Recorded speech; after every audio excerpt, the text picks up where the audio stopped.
Bismillahirrahmanirrahim. Assalamualaikum warahmatullahi wabarakatuh. Ketemu lagi dengan channel Manisnya Ilmu dalam mata kuliah Manajemen Keuangan. Pada video kali ini kita akan sama-sama membahas tentang kontrak perkuliahan oleh dosen pengampu Bapak Ihsan MPD, S1 Pendidikan Ekonomi Universitas Nahdlatul Ulama Mataram. Adapun kontrak perkuliahan, yang pertama saya sampaikan tentang identitas mata kuliah.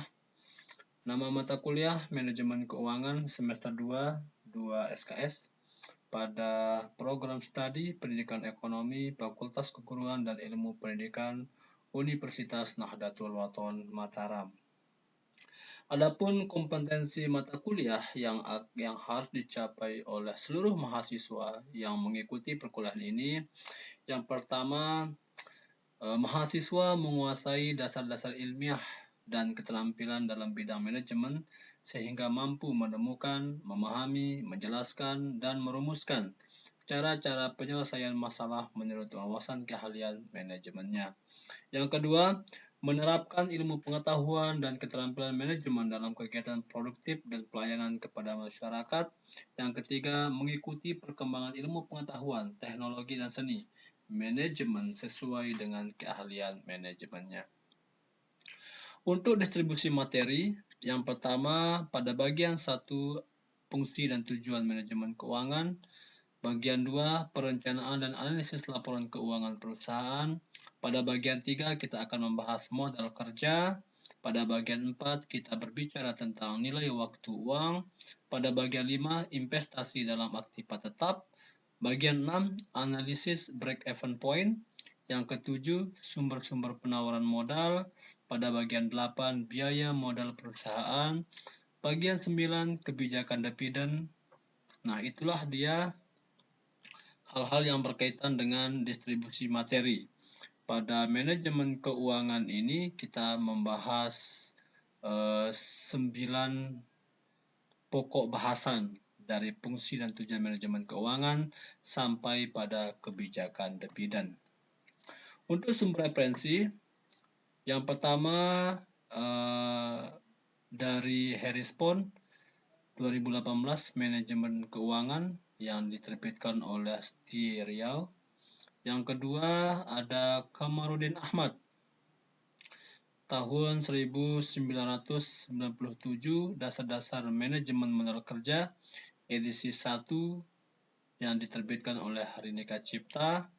Yang ketiga ada Samsudin Lukman MBA tahun 2000 dengan judul buku Manajemen Keuangan Perusahaan, Konsep Aplikasi dalam Perencanaan Pengawasan dan Pengambilan Keputusan, edisi baru, cetakan kelima, Jakarta, PT Raja Gravindo Persada. Dan yang keempat ada Saifuddin Dedi Takdir tahun 2008 dengan judul buku Manajemen Keuangan Teori dan Aplikasi yang diterbitkan di Kendari oleh Unhalu Press. Inilah sumber referensi, dan mahasiswa boleh menambah sumber referensi lainnya. Hal ini ditujukan untuk menambah pengetahuan dan informasi-informasi yang kaitannya dengan keilmuan manajemen keuangan. Untuk aktivitas perkuliahan, pada masa pandemi COVID-19 saat sekarang ini, aktivitas perkuliahan dilaksanakan secara hibrid, yaitu kombinasi antara pembelajaran secara klasikal atau pertemuan di kelas dan pembelajaran secara daring atau online dengan menggunakan perangkat komputer dan Android, video tutorial YouTube, WA Group, Zoom, dan lain-lain. Hal ini ditujukan untuk menunjang efektivitas perkuliahan manajemen keuangan. Jadi mahasiswa selain kita belajar face-to-face di dalam kelas, perkuliahan juga disajikan secara online, baik melalui YouTube, WA Group, Zoom, dan lain-lain. Adapun persentase penerapan hybrid learning ini secara klasikal atau face-to-face 50%, dan secara online 50%. Jika 16 pertemuan, maka ada 8 pertemuan dilakukan secara face to face dan 8 pertemuan dilaksanakan secara daring. Hal yang tidak kalah pentingnya dalam pelaksanaan proses perkuliahan manajemen keuangan ini adalah dari sisi penilaian. Adapun dalam sisi penilaian, ya, diperhatikan atau dipusatkan kepada aspek-aspek atau indikator-indikator sebagai berikut. Yang pertama, ya, kehadiran 20%, penugasan 25%, yaitu melalui diskusi kelompok yang dilakukan dengan membuat video presentasi. Kualitas video yang terbaik akan diupload di channel YouTube dosen pengampu mata kuliah. Dalam hal ini adalah Ihsan Ihsan. Ujian tengah semester 25%, UAS 35%. Adapun kriteria penilaiannya, ya, yang pertama pada sisi kuantitatif antara skor 80 sampai 100 dengan nilai kualitatif A, keterangan lulus, dengan skor kuantitatif 66 sampai 79 dengan nilai kualitatifnya adalah B, keterangan lulus, dan nilai skor 56 sampai 65 dengan nilai kualitatif C, ya, keterangan lulus tapi perlu mengulang, dan skor kurang dari 55, yaitu pada kategori nilai kualitatif D dan E, itu tidak lulus dan wajib mengulang. Nah, untuk lebih jelasnya bagaimana implikasi dari sistem penilaian ini, marilah adik-adik mahasiswa simak penjelasan berikut.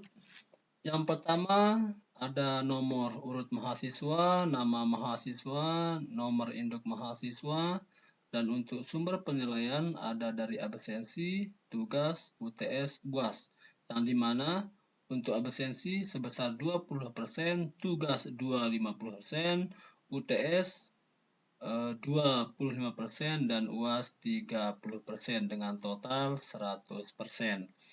Ya, sebagai contoh, Eni Mulyana, misalkan absensi atau kehadirannya mencapai 90%, tugas 86%, UTS dia mendapat 76, dan UAS dia memperoleh misalkan 81. Maka dalam kasus ini Emi Yuliana mendapat nilai akhir, ya, dalam bentuk angka kuantitatif 82,8 dengan nilai kualitatifnya A, keterangan lulus. Begitu juga baik Devia Anggraini Hida, misalkan absensi sebesar 70, ya, misal tugasnya 65, UTS 76, dan UAS misalkan 85.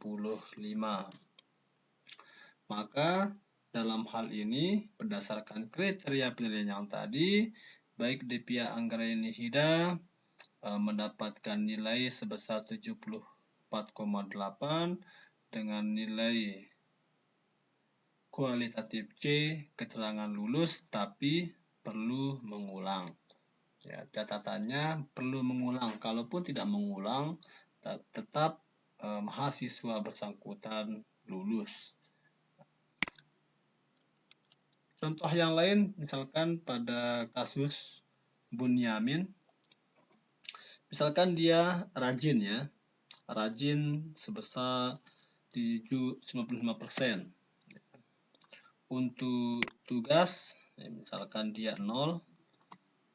Untuk UTS misalkan 50, dan untuk UAS ya UAS 76. Maka dalam kasus ini kalaupun Bunyamin ya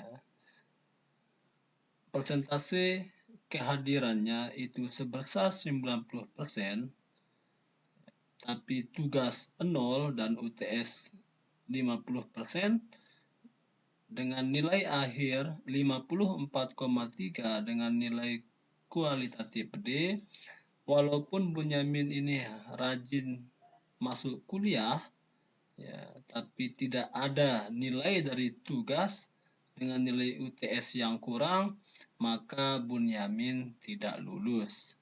Ini dia.